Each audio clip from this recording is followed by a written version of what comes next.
Today's subject is about the importance of hitting deep when you're in baseline rallies. Why is that important to keep the ball deep, closer to the baseline than to the service line? Because when balls land around the service line, they're much easier to deal with. And a strong opponent is going to dictate all day long and be coming to the net all day long and winning points. So we want to keep the ball as close to the baseline when we're in baseline rallies. I mean, unless you're going for a drop shot or you're hitting a short angled slice trying to pull your opponent in, okay, that's fine. But when you're just rallying and looking for an opening or trying to focus on your opponent's weak side, you've got to keep the ball deep. So what are the reasons why your shots may be landing short? Okay, when I say short, what I mean is, you see these two tubes I have out here? They are exactly halfway between the baseline and the service line. If you hit short of these tubes, that's a short ball. Easy to deal with, and a strong opponent, like I say, is going to take advantage all day. So you want to keep the ball in the back half of the backcourt here, closer to the baseline. Why do players have trouble with this? Many times it's because they don't realize when you're on the baseline, you want the ball to be ascending, coming up off your strings. You don't want to swing straight across. The ball does not come straight off your strings from the baseline.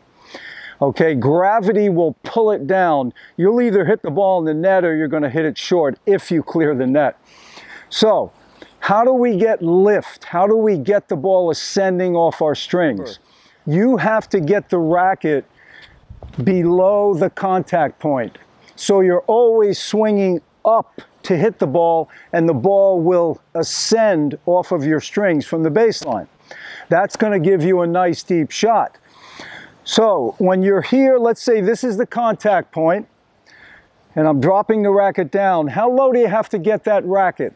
At least a foot or more, 1.5 feet, 2 feet, depending on how much lift that you want on the ball. So let's say at least a foot. So if I'm hitting here, I've got to come down here a foot below, so I'm swinging up to get that nice lift and hit a deep shot. What's another thing that may be causing it? You may be rolling the wrist and forearm in the contact zone. The contact zone is 1 foot to 1.5 feet area where you want the racket moving from low to high and hitting through. If you're rolling the wrist and forearm in the contact zone, you're smothering the ball. If you clear the net, the ball's going to land short. So remember, when you hit, let's say the ball is on the strings now, boom. Now the ball is gone as I go through. Let the racket hit through the shot. Once you're through the shot, you've heard the sound of the ball meeting the strings, then let your wrist and forearm relax. There's one other thing. Some players have a tendency, when they turn to hit a forehand, they open up the front shoulder. So my left shoulder is my front shoulder here, and if I open up too soon, what happens is you get too much of a horizontal swing instead of a low to high swing, which gives you the lift. When you swing horizontal, many of your shots are going to land in the net, or if you clear the net, it's going to be short.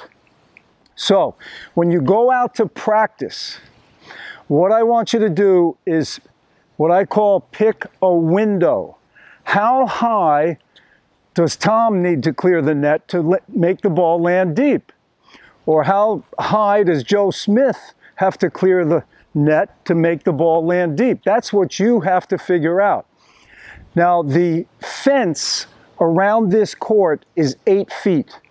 Now, if I look at the top of the fence over there, and I'm aiming for the top of that fence, okay, 8 feet, the net is 3 feet, so that would be 5 foot clearance over the net. That would be a good starting point. point. Go for that. Go for a 4 to 6 foot clearance and see where your ball is landing. Put a couple of tubes or some kind of targets out there halfway between the service line and the baseline, and just check and see where your shots are landing. So let me demo that drill for you. Okay, so I'm focusing on getting that racket low and swinging up. I want that ball to land in the back half of that court.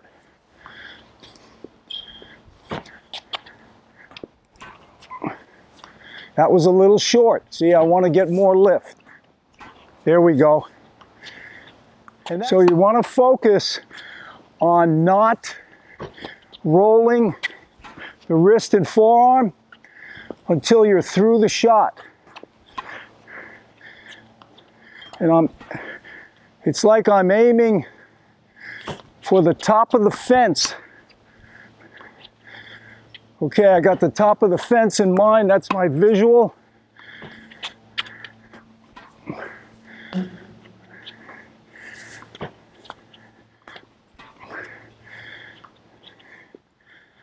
Well, I hope you enjoyed that video. Remember, if you're in a match and you feel like you're getting beat up by your opponent, I mean, they're just dictating and running you around, coming to the net and winning points, you're hitting too short. Use that drill, work on it, visualize that window, you know, a good 5 feet over the net, and you're going to start to see a difference. They won't be able to attack and be as aggressive. So please hit a like to this video, subscribe to the channel, and to go directly to my website, please check the description box below. All the best and happy hitting. Take care.